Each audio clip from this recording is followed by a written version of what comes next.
2015 comes to a close and it's that time again when everyone does their best game of the year thing. So here's mine.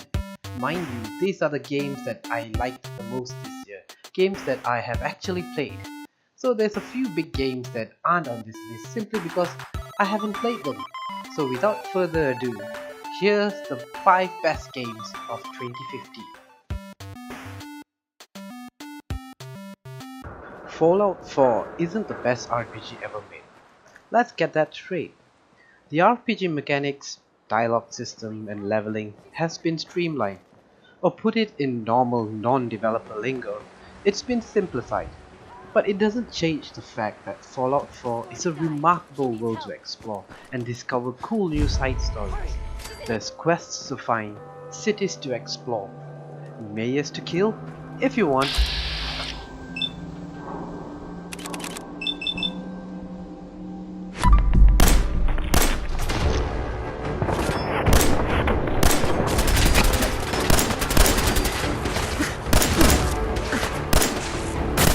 And odd characters. Oh, it just makes everything feel good, don't it? I'm starting to see clearly. So even if the new building your own settlement idea isn't all that great, Fallout 4 still deserves to be in this list because of its rich and detailed world.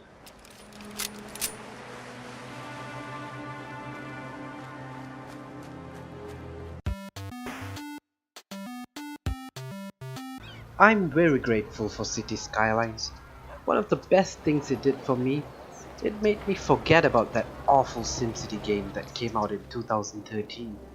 City Skyline isn't a SimCity knockoff, no. It's better.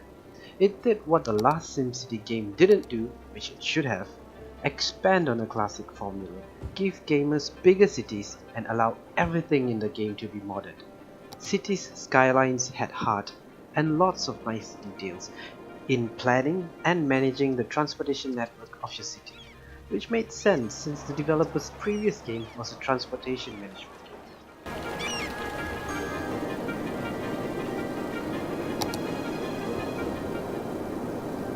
City Skylines even got a nice DLC expansion that introduced a day-night cycle, and it wasn't just a visual effect. They actually let you adjust your city services budget for daytime and night separately, which is smart. Cool, neat little things like these make City Skylines a must-have for those that love playing the city builders.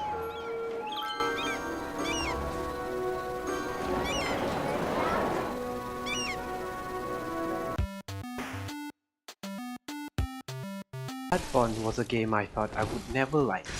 I never really played the Dark Souls series, so playing a super difficult and punishing action RPG was not really in my gaming comfort zone. Bloodborne took the Dark Souls formula off and made it faster, more aggressive, more offensive. I died a lot and I nearly gave up, but I kept at it. I knew I was close to mastering it, until one day I could confidently move along its levels, killing enemies, knowing instinctively the range of every attack and when to use the transform attacks of my weapon of choice. But Bloodborne always found a way to beat you down just when you thought you got it. I kept going back to it though. I should make use of that. Well, the next time. Because just like Dark Souls, mastering each section of it brought greater satisfaction. I know there were lots of cheap deaths in Bloodborne. That is inevitable. That is like a tutorial. You learn from your mistakes. I continue to play Bloodborne at my own pace, and I still enjoy every moment of it.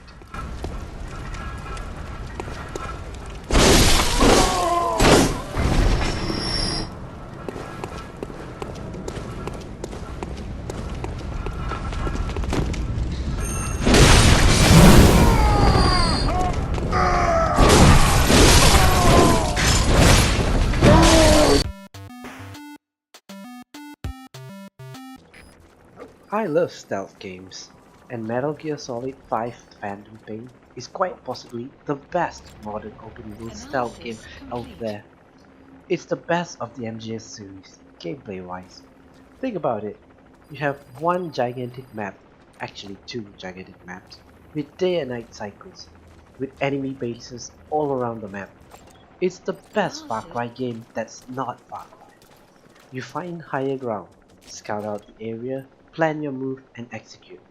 It's damn near perfect. If not for the grindy base building strategic layer and the whole forward operating base online functionality where they introduce microtransactions to ensure bases. MGS5 is the swan song of the series. It is Hideo Kojima's last MGS considering he has left Konami. And with Konami being disinterested in AAA game development, it could well be the last MGS. And what a fantastic end by keeping the best for the last.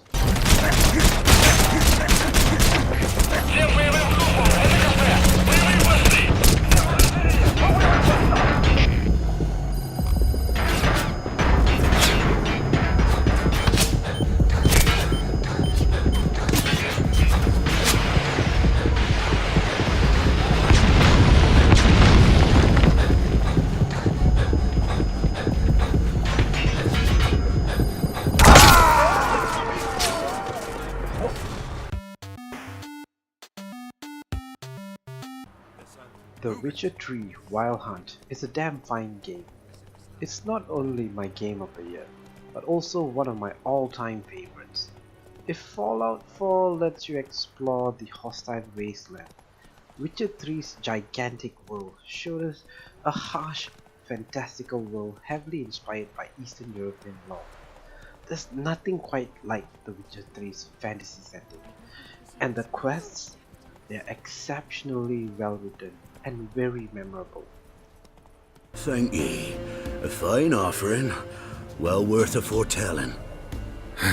All right, let's hear it. I see a white wolf. He enters an endless cavern. He sings a hymn of madness and despair, summoning that which is not dead, for it cannot die. That's not the future. Lived through that, and you probably heard about it in some ballad. The Witcher 3 has everything you'd want in an open world RPG. Multiple vast regions, a ton of monsters you'll get to hunt, a huge amount of quests that'll take you more than 100 hours to complete everything, a fast and tactical combat that will require you to learn more about your enemies, to find out about their weaknesses, a deep crafting system that for once didn't feel like work to me. And personally, I never liked crafting systems in RPG games.